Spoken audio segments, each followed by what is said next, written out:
शहद की मक्खियाँ शहद कैसे बनाती, आइए देखते हैं इस वीडियो में। सबसे पहले शहद की मक्खी अपने छत्ते से निकलकर उन फूलों की तलाश करती है जिनमें नेक्टर हो, यानी कि जिनमें रस हो। शहद की मक्खी अपने पावरफुल एंटीना की मदद से उन फूलों का पता लगा लेती है जिनमें नेक्टर होता है। नेक्टर वाले फूल पर पहुंचकर ये अपनी ब्रीक सी चोंच से, जिसे प्रॉप्सिस कहते हैं, उससे फूल में से रस चूसना शुरू कर देती है और रस को चूसकर अपनी हनी स्टमक में स्टोर करना शुरू करती है।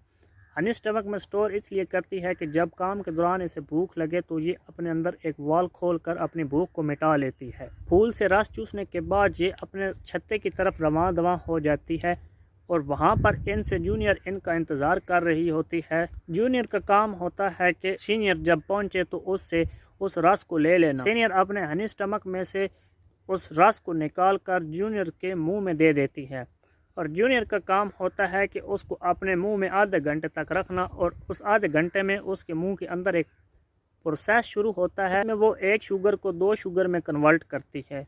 एक को ग्लक शुगर कहते हैं और दूसरे को फ्रूट शुगर कहते हैं।